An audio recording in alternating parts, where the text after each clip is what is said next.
Morning, everyone. Welcome to our webinar this morning. Thank you so much for joining us. We are thrilled to have you here today whilst we introduce a very exciting new project that will be based across 3 areas of the UK: Bolton, Leicestershire and Sheffield. Everyone here will have their own professional and personal experience of the issue, so we really value your attendance and any contributions that you have. So my name's Fee McLaughlin, and along with my colleagues Bev and Chloe, we are practice consultants working on this project. This webinar has been co-produced with our Safe Lives pioneers and our Changemaker colleagues, as we wanted to have a bit more of a personalised understanding about why this project is so needed and so useful. So the project really focuses on the need to embed authentic voice into systems to inform, guide and design and deliver services to meet the needs of people who have experienced domestic abuse. So what we're hoping is that the webinar will be around 30 to 40 minutes, with hopefully a little time left over at the end for questions or comments. There is a chat function, so I'd ask you to use that for then conversations at the end. The webinar will be recorded and we will share the recording afterwards, so no slides will be shared following this. So just a little bit about Safe Lives, who we are, if you've not heard of our organisation. We're a domestic abuse charity and we hold authentic voice at the core of everything and anything that we do or are involved with. So the term authentic voice, which you'll hear throughout this webinar this morning, is the term that we use to describe hearing the voices of people who have lived experience. And in this instance, it's lived experience of domestic abuse.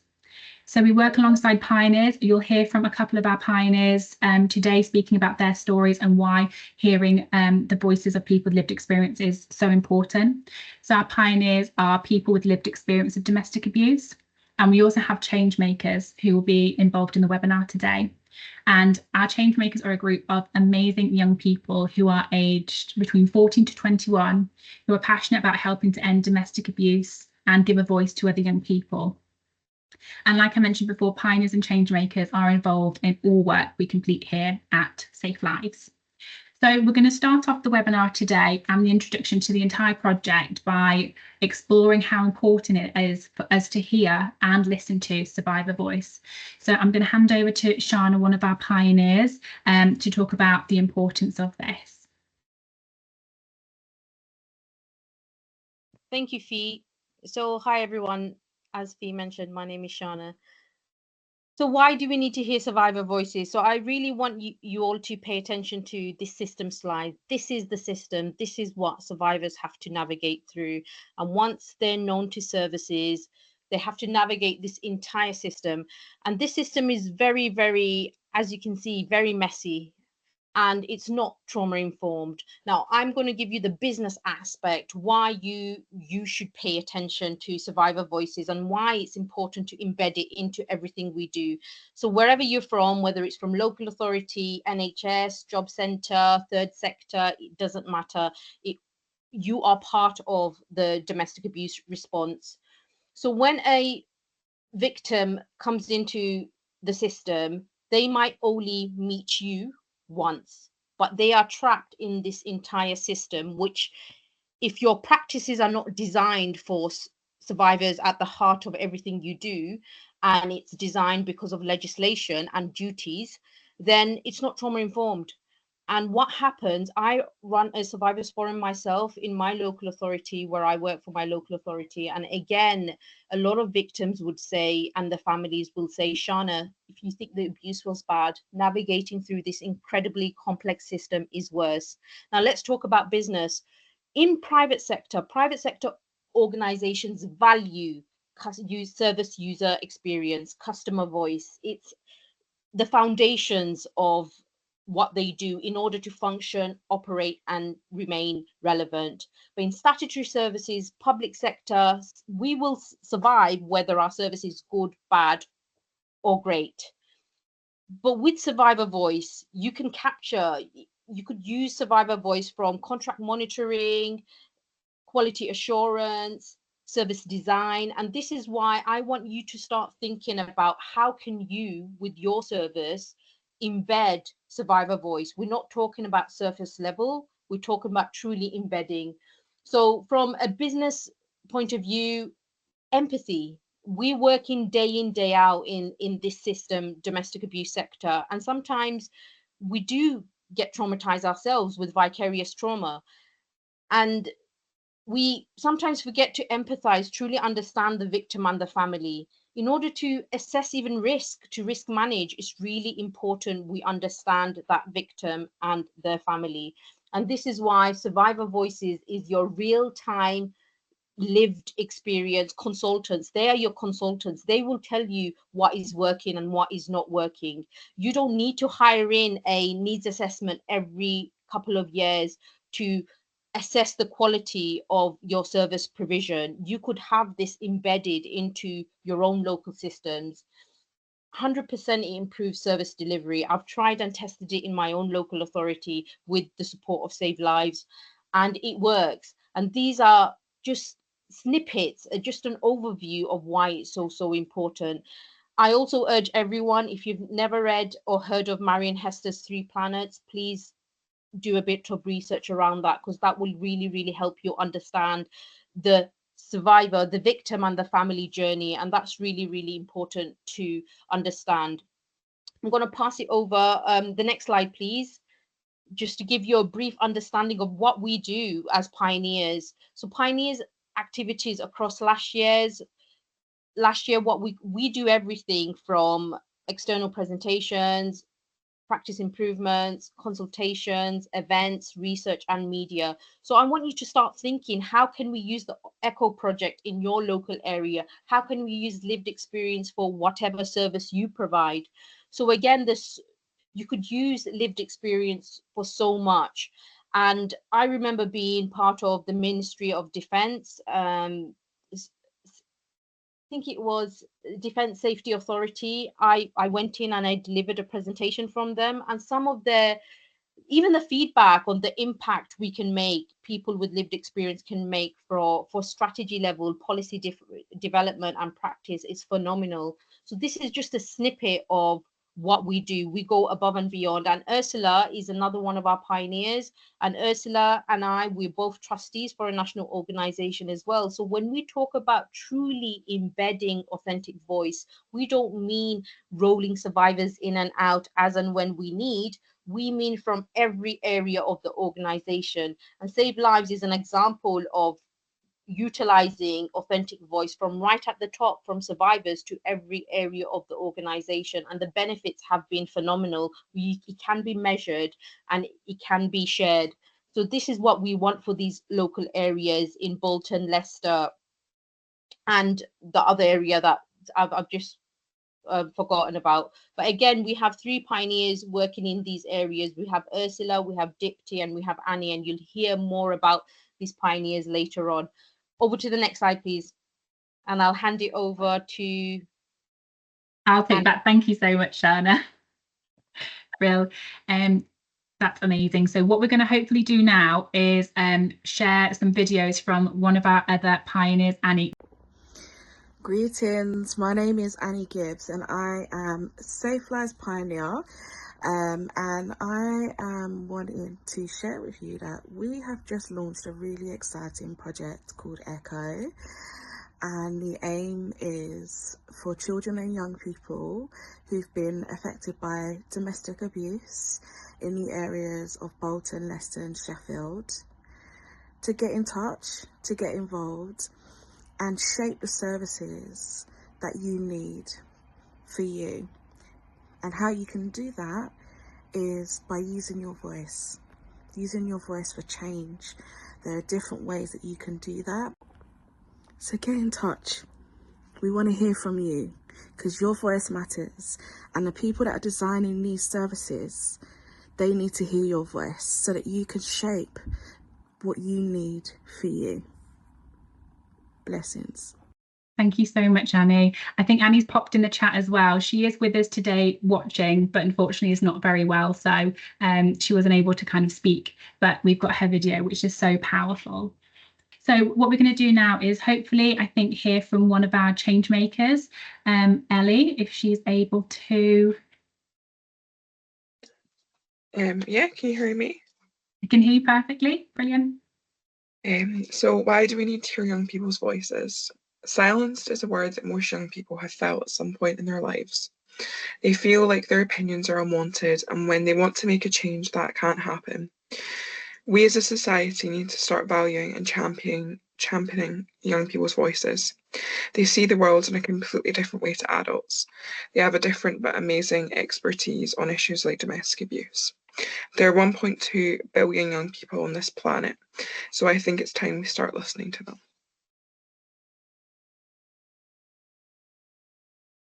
Amazing. Thank you so much, Ellie. And then we're moving on. So Maya is one of our other change makers who isn't able to be here with us today. So we've got a recorded video with her talking about Heart's Ladder.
Amazing. Thank you so much, Maya.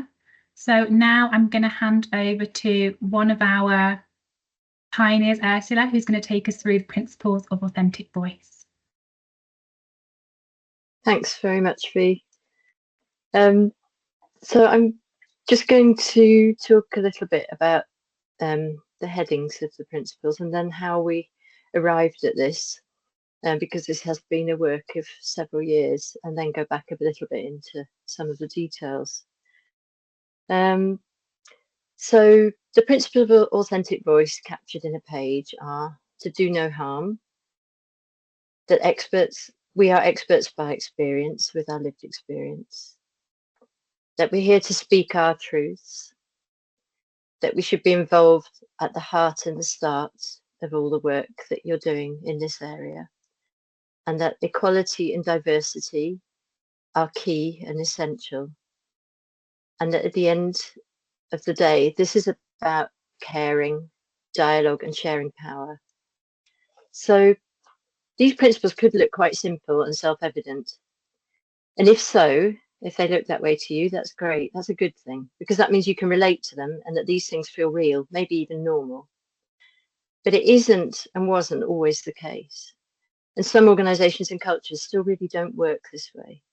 They don't feel very safe or inclusive, and people with lived experience can feel isolated, undervalued, maybe manipulated or not heard by those who've asked them for their contributions.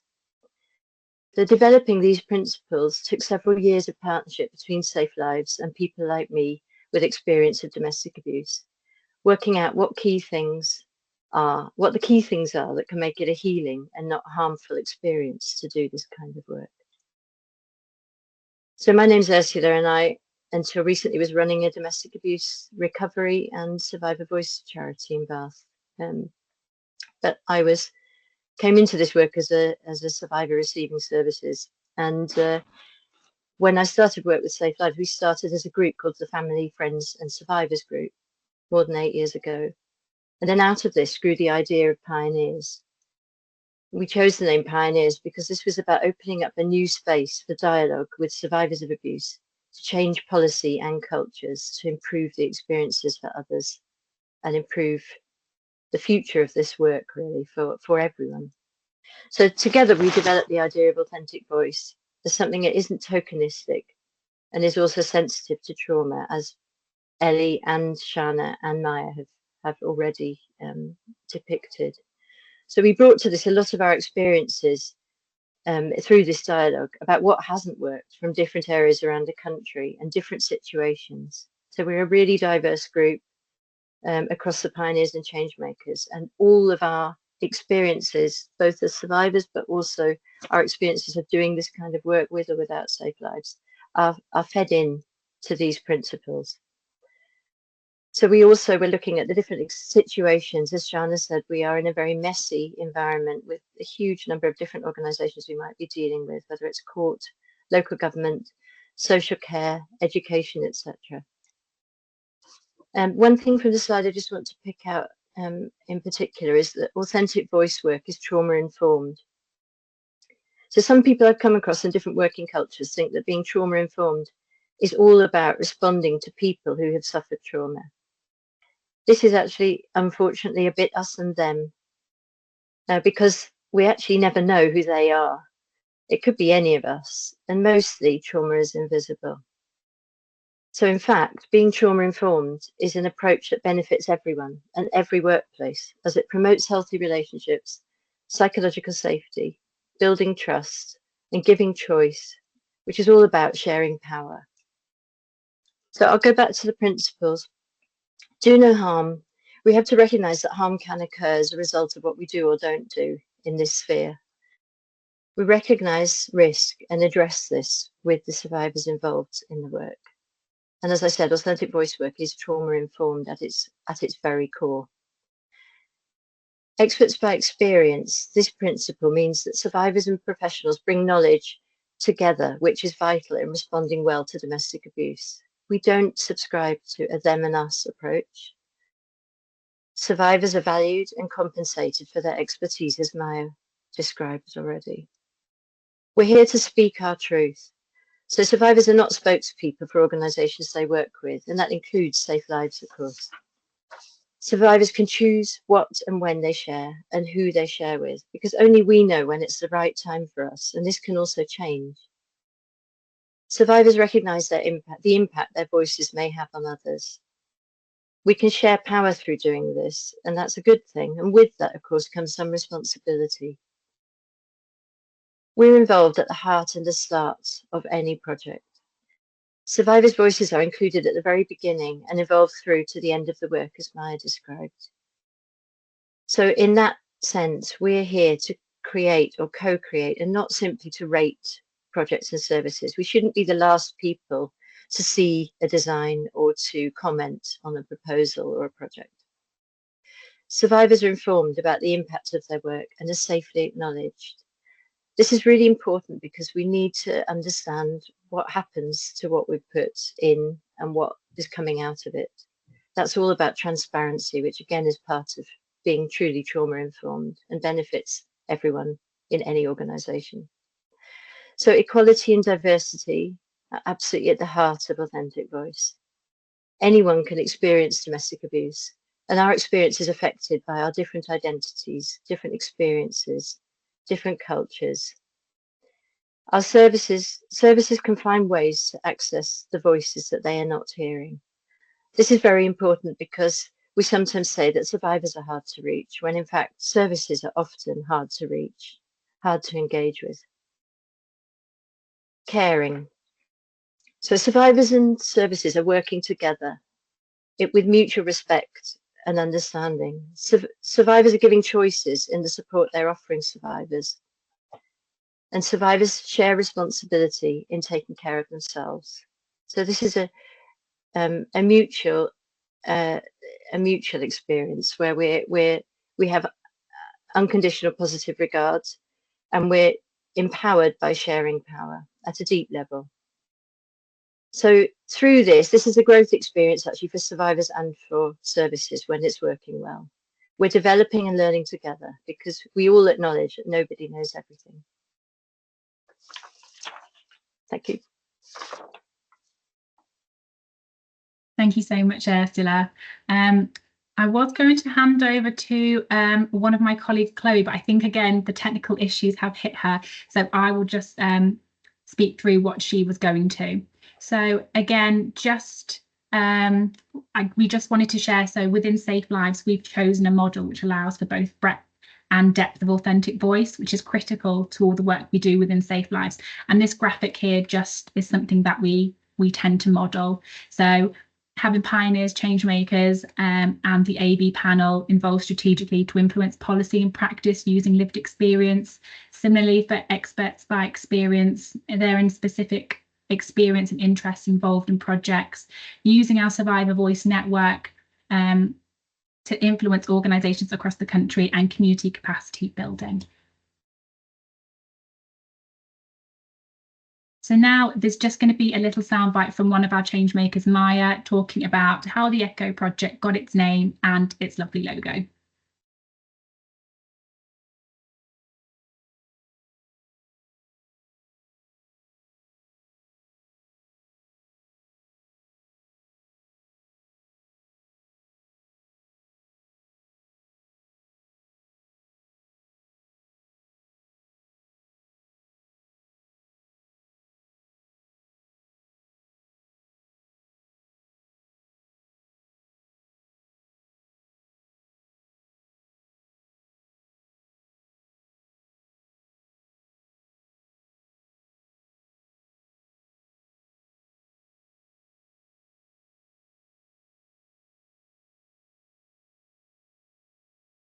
Brilliant, thanks, Maya.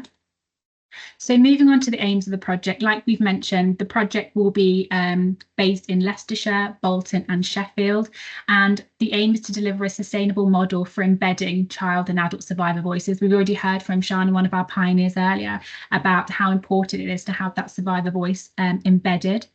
We want to engage with survivors to co-create and test solutions to getting the right support at the right time for both children and adults. We've heard from our change makers and pioneers about how it's most important to engage young people and adults and the different ways to do that, and support practitioners to engage with a diverse range of survivors. So we'd like to speak to survivors who have engaged with their local strategic DA services, but those who also may not have, so who may have spoken to faith groups, education system, social care, who may not have accessed the DA services in these areas, and make recommendations for sustainability in these 3 areas of Leicestershire, Bolton and Sheffield, and embed authentic voice in these systems, looking to inform future commissioning practice. And how do we want to achieve this? So I'm not sure if we've mentioned yet, but this is a pilot. So this is the first time we're running this. So authentic voice on this scale is new, and we're learning as we're going and we'll be able to try new things. And like I mentioned, the accessibility, we want to hear from lots of different voices in lots of different ways. Obviously, the survivors we work with will have support pre, during and post any interviews or focus groups. But we need to reach out and make ourselves accessible and available to those who'd like to be heard and haven't been. There'll be training opportunities throughout the project. We'll go into that a little bit further when down the line. And we're looking at mapping agencies and systems in each area and working with the local agencies to create those connections and opportunities for survivors to be heard. We'd like to engage with lots of different agencies and what currently they have in place and what those voices are. Okay, so just briefly, I just wanted to explain about the host agencies in each area. So there'll be an adult authentic voice coordinator and a child and young person authentic voice coordinator in each area who are hosted within local agencies.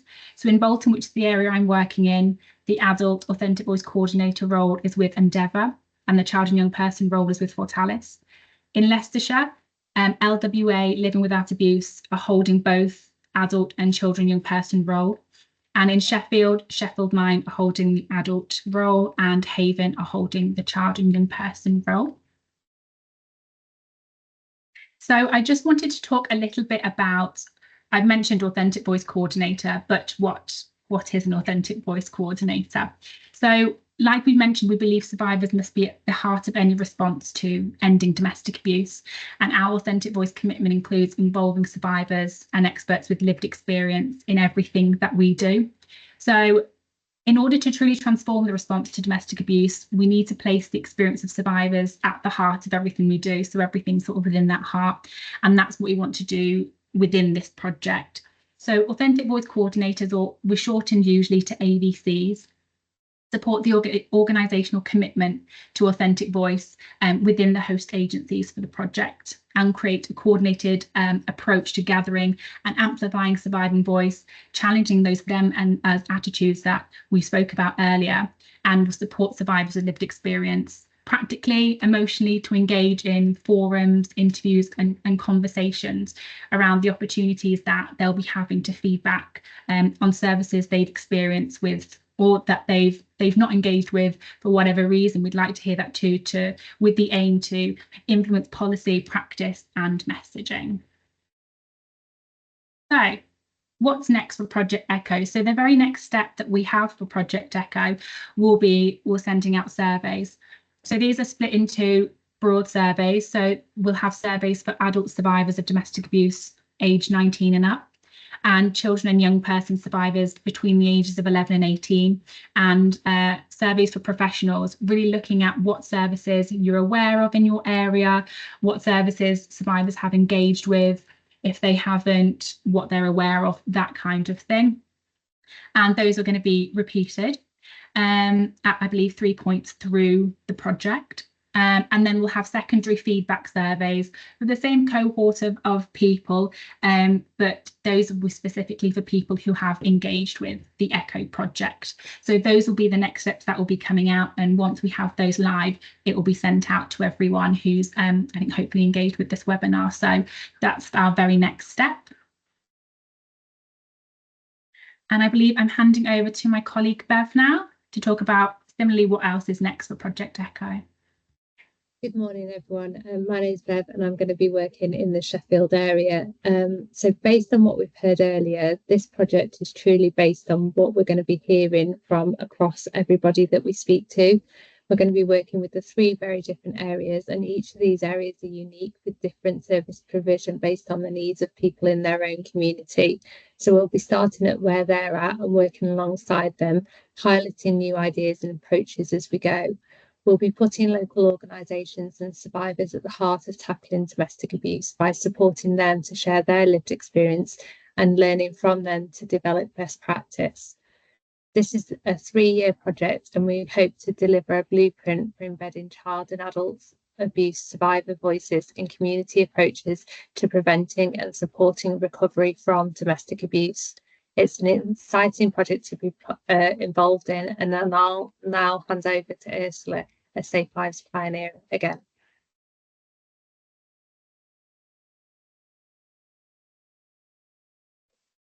Thanks, Bev. Yeah, I suppose I just wanted to echo what Annie was saying about this being a really exciting project and an exciting opportunity. And it is a bit of a journey of discovery. And I know that at times people can be quite nervous about how many people they're going to reach and how many people will be involved.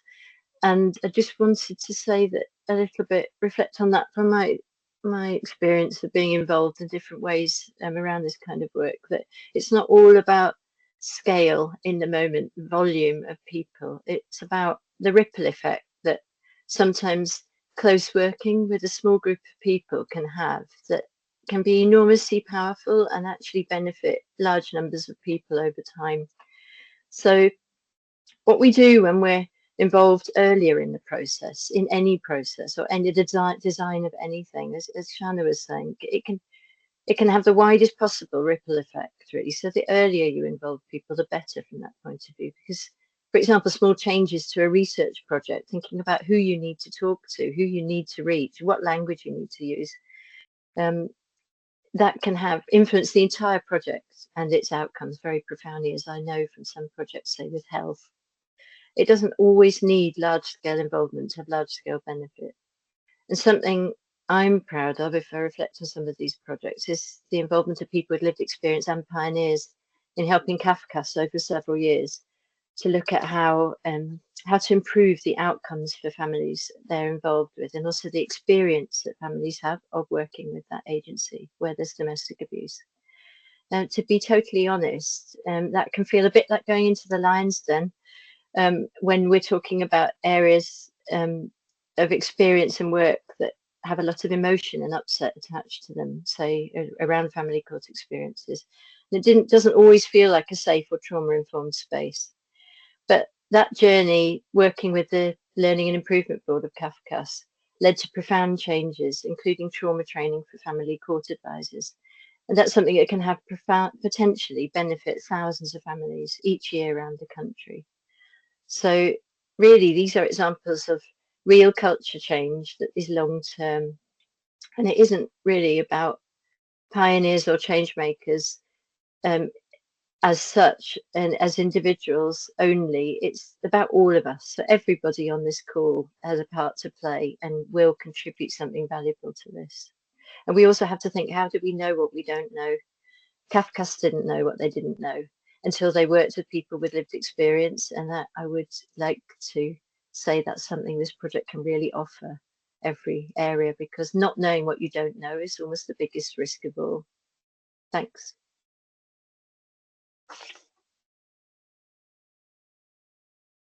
Thank you, Ursula. I think that pretty much just sums up everything that we're trying to do within this project. So just to finish off, my name's Chloe and I'm working in the Leicestershire area, so for the County Council. And we just wanted to go through how you can get engaged with this project and how we will support our victim survivors that we speak to as well. So practice consultants and the local authentic voice coordinators are able to support. We will be holding meetings. We will be having forums, interviews, groups, whichever way victims and survivors want to be supported throughout this project, we can do. They will be compensated for their time in whichever way best suits them as well. So whether that's vouchers, payments, whatever best suits them. But also just to say that this is a pilot study, so we can be very creative. We can be creative in the ways that we work with people, in how we compensate them. We don't necessarily have a plan for everything at the moment, but I think that's kind of the beauty of the project, that we can work alongside victim survivors to tailor it to what they need in each area as well. And then if you could go on to the next slide, please. So just to finish off on how you can get involved with this project, we really want you to commit to hearing and listening to survivors in your local area. Like Ursula said, we don't know what we don't know, so let's listen to them, let's hear them, and let's put those things into practice and really embed them in everything that we do. And as areas, be open to our feedback, help and support survivors to share their voices throughout the areas as well. And also to work alongside the practice consultants and authentic voice coordinators to share your knowledge of the areas, to complete and engage with the project surveys, which will hopefully be coming out soon. We don't have an exact date yet, and to also promote the project. So we are also going to be sharing a little kind of YouTube video that you can share around, put on your comms or any social medias. It's just a short little clip that sums up the project for victims and survivors to get involved as well. So we wanted to thank you for your time today and for coming along. The chat is open. If anybody does have any questions, please feel free to pop questions in there. Otherwise, like my colleague said at the start, this has been recorded, so it will be shared in due course, and we won't be sharing the slides. But yes, I wanted to thank you all, and for the pioneers and change makers for coming and helping us put this together as well. And it will be really important if people can start thinking about how you would utilize authentic voice in your particular service. Start thinking about this now, because this is not our first webinar. There'll be lots of webinars to support you and guide you through this process. While we have a minute left, I just want to talk about the impact we've made with our Survivors Forum, our lived experience, authentic, equivalent to authentic voice. They've been participating in our public consultation, early interventions in school. Without the voices of survivors, we wouldn't have had a court IDVA locally. So again, start thinking, how can this ECHO project benefit me locally around what I do? So yeah, start thinking, and please do.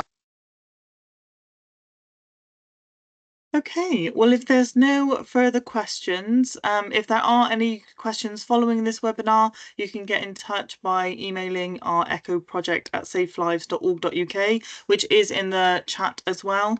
And yeah, thank you all for coming, and we will be in touch soon.